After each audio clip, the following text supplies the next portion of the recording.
Welcome to i-TUTOR Economics NCERT series. Today we are going to deal with chapter 4, Food Security in India. This chapter is very important for both understanding our economy and also for UPSC preparation. In this chapter, we will learn what food security means, why it is important for India, what are the challenges and what government measures are taken. Let's start with the meaning of food security first. What is food security? Do you know, food is as essential for life as air is for breathing. But food security is not just about getting 2 meals a day. It has a wider meaning. Food security has 3 dimensions: availability, accessibility, and affordability of food to all people at all times. What are they? Availability of food, accessibility of food, and affordability of food. Availability of food means enough food is produced within the country or brought through imports and stored in government granaries. What about accessibility of food? Food should be within the reach of a person. Food should be within the reach of every person, not just produced. What about affordability? Every person should have enough money to buy safe, nutritious food for a healthy life. Thus, food security is ensured in a country only if enough food is available for all the persons. That means availability of food. All persons have the capacity to buy food of acceptable quality. That means affordability of food. And there is no barrier on access to food. That means accessibility of food. Now, why food security? The poorest section of society are usually food insecure most of the times. But even the people above the poverty line become food insecure during natural calamities like earthquakes, droughts, floods, etc. So let me ask you something. How calamities affect food security? Okay, let's take an example of a natural calamity, say drought. When drought occurs, what happens? Yes, there is a fall in food grain production and it will lead to shortage of food in affected areas. That leads to rise in prices of food. At high prices, many people cannot afford it. If it lasts for a prolonged period of time, what happens? Starvation occurs and starvation can lead to famine. I will tell you once again, when a natural calamity, say drought occurs, shortage of food in affected areas because of fall in food grain production, it will lead to shortage of food in affected areas and it will lead to rise in food prices. At high prices, many people cannot afford food. If it lasts for a prolonged period of time, it will lead to starvation and starvation can lead to famine.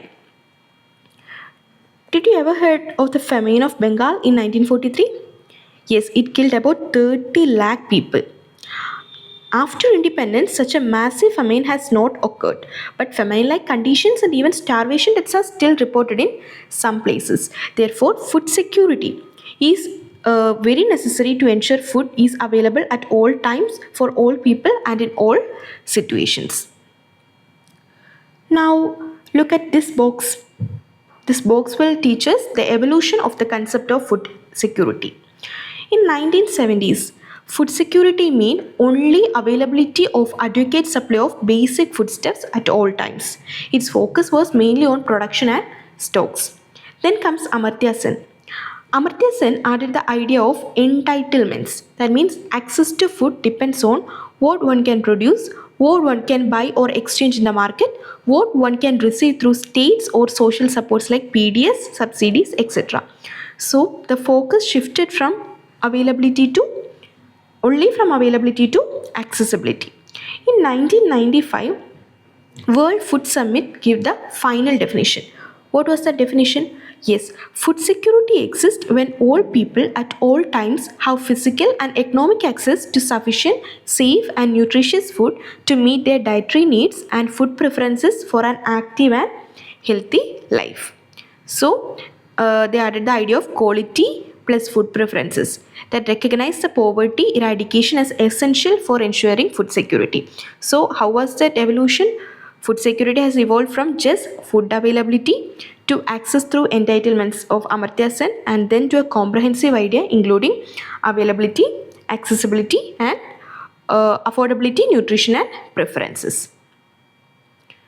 Now, let's look at this box. Who were affected the most by Bengal famine?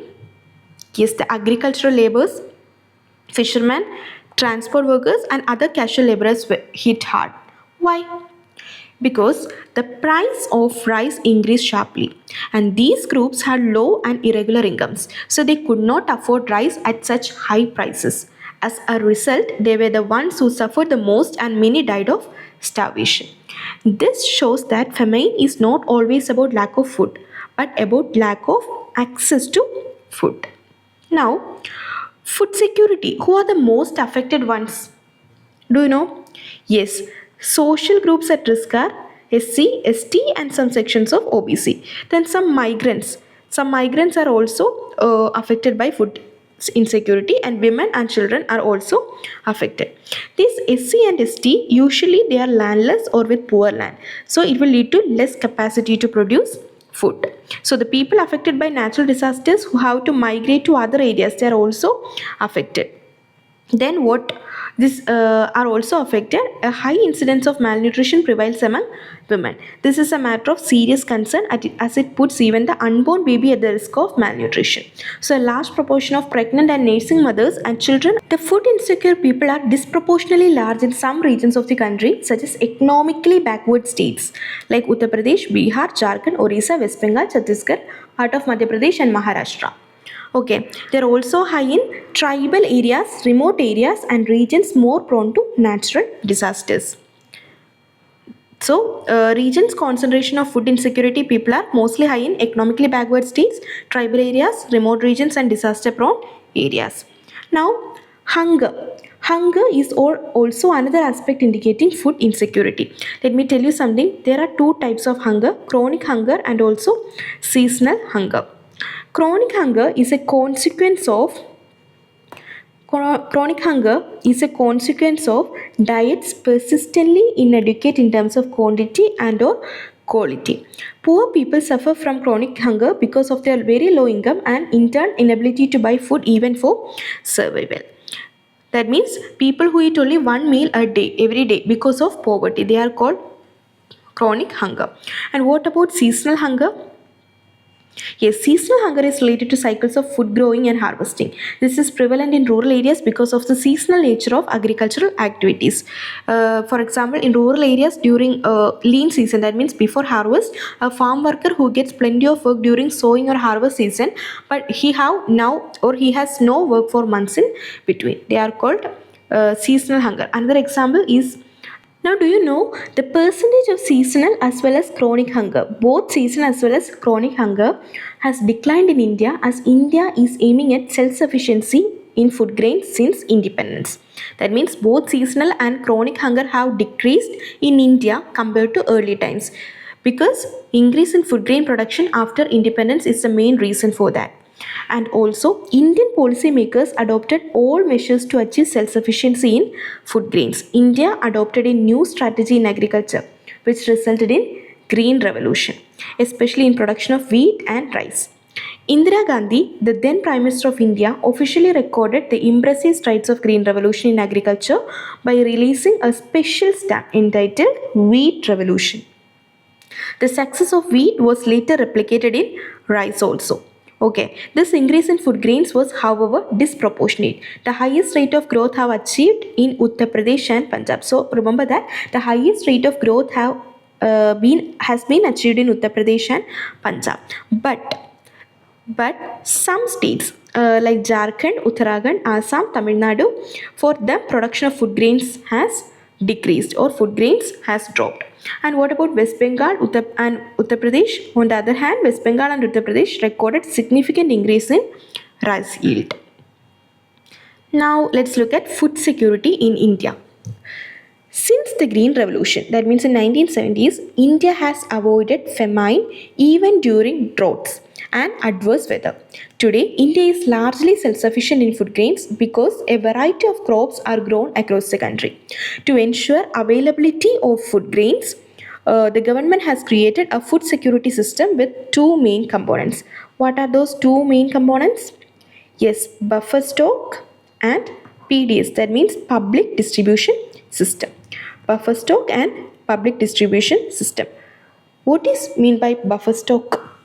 Yes, reserve stock of wheat and rice maintained by the government managed through FCI. FCI means Food Corporation of India. Buffer stock is the stock of food grains, namely wheat and rice, procured by the government through Food Corporation of India or FCI. Procurement, how it is procured? Yes, this FCI, they purchases food grains from the surplus states. Farmers are paid a minimum support price. That means pre-announced price before sowing season. That is called minimum support price. And the FCA purchases food grains from those surplus state farmers and they stored it in government granaries. And the purpose of buffer stock is to distribute food in deficit areas and among the poor at issue price. That means lower than market price. This is to tackle shortages during calamities or to stabilize prices and ensure food securities for vulnerable sections. Okay, let us look at it once again. The FCA purchases wheat and rice from the farmers in states where there is surplus production. The farmers are paid a pre-announced price, that means minimum support price.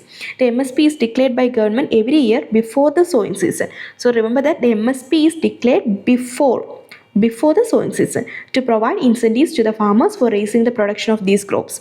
So the purchased food grains are stored in granaries. Do you know why the buffer stock is created by the government? Yes, as I told you earlier, it is to distribute food grains in the deficit areas and among the poorest strata of society at a price lower than the market price. And it is called issue price. The price lower than the market price is called issue price. This also helped resolve the problem of shortage of food during adverse weather conditions or during the periods of calamities. Now, what is public distribution system? Yes, PDS is a system of distributing food grains and other essentials like sugar, kerosene, etc.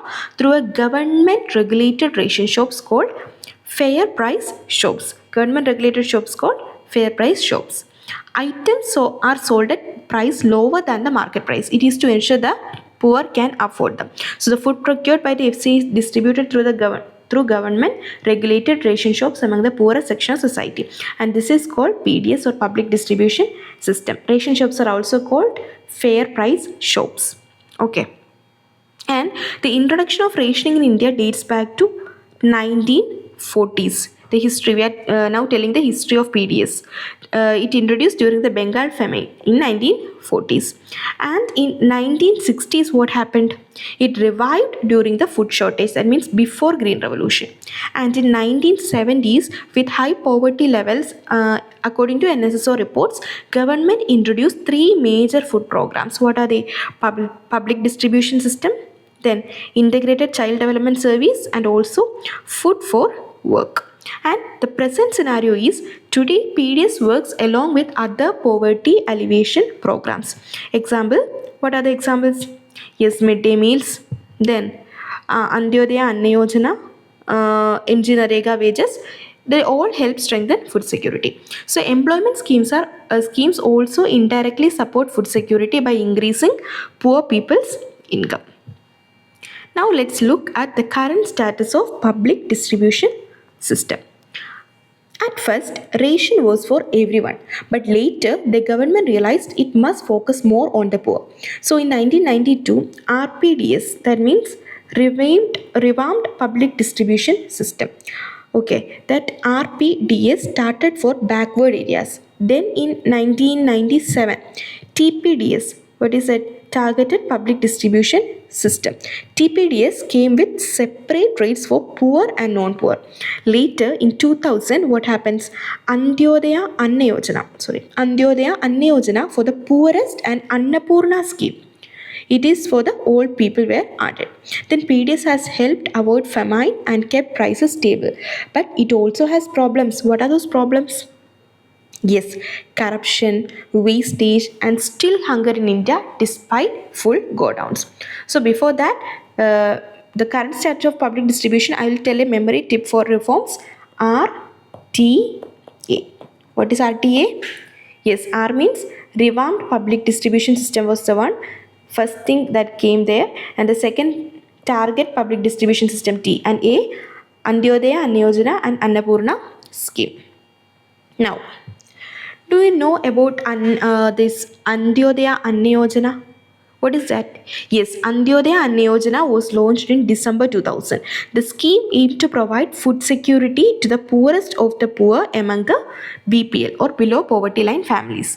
Initially, 1 crore of the poorest BPL families covered under the TPDS, that means Targeted Public Distribution System, that were identified. The identification of poor families was done by the State Rural Development Departments through BPL survey. Each eligible families was provided 25 kg of food grains. Each eligible family was provided 25 kg of food grains per month at highly subsidized rate. Rupees 2 per kg for wheat, rupees 2 per kg for wheat and 3 per kg for rice. From April 2002, the quantity of food grains was increased from 25 kg to 35 kg per family per month. So this scheme was further expanded by including an additional 50 lakh BPL families in June 2003 and August 2004. After these expansions, a total of 2 crore families have been covered under the Antyodaya Anna Yojana. So, there is a general agreement that keeping very high buffer stock of food grains. So, there is a general agreement that keeping high buffer stock of food grains is undesirable and wasteful. Large food stocks lead to high storage cost, right? We know that, and wastage and deterioration in grain quality. Some experts suggest that freezing the minimum support price for a few years could be considered. The increase in food grains procurement at higher MSP is mainly due to pressure from leading food grain producing states like Punjab, Haryana and Andhra Pradesh. Procurement is mostly concentrated in very prosperous regions like Punjab, Haryana, Western Uttar Pradesh, Andhra Pradesh and to a lesser extent in West Bengal. The procurement mainly focuses on wheat and rice. As a result, farmers in these surplus states are shifting land from coarse grains, that means staple food for the poor, to wheat and rice production. So rice cultivation requires intensive use of water. We know that, right? Rice cultivation requires intensive use of water, which has led to environmental degradation and falling water levels, threatening the sustainability of agriculture in these states. Now, PDS dealers sometimes indulge in malpractices like diverting food grains to the open market for higher profits, selling poor quality grains at ration shops, irregular opening of ration shops, etc. As a result, ration shops often have unsold stocks of poor quality grains, which is a major problem. When ration shops cannot sell these grains, a large stockpile accumulates with the FCI. Another reason for the decline of PDS is the change in ration card system. What I said earlier, every family, poor and non-poor, had a ration card with a fixed quota of items like rice, wheat, sugar, etc. These items were sold at the same low price to every family, including low-income families slightly above the poverty line. Now, under the TPDS, that means Targeted Public Distribution System, there are 3 types of cards and different prices for different income groups. Families above the poverty line, that means APL, get very little discount. For APL families, the ration shop price is almost as high as the open market price. So, role of cooperatives in food security. Cooperatives play an important role in ensuring food securities in India, especially in southern and western parts of the country. Cooperative societies often set up shops to sell low-price goods to poor people. For example, Amul from Gujarat. It is a success story of a cooperative in milk and milk products from Gujarat. They played a major role in the White Revolution, ensuring milk security in the country. Many other cooperatives across India also help different sections of society access food at different prices. For example, Academy of Development Science from Maharashtra. They have created a network of NGOs to set up grain banks in different regions. ADS provides training and capacity buildings for NGOs on food security. Grain banks are gradually taking shape across Maharashtra. ADS work in establishing grain banks and influencing government policy is recognized as an innovative and successful food security intervention. So that's all about this chapter, and the conclusion of this chapter is India has made significant progress in food security through schemes like AAY, TPDS, MSP policies and cooperatives. While challenges like wastage, regional imbalance and malpractices remain, efficient implementation and innovative initiatives are key to ensuring affordable and accessible food for all. That's all about this chapter. Hope you understand. Thanks for watching. For more related contents, do like, share and subscribe.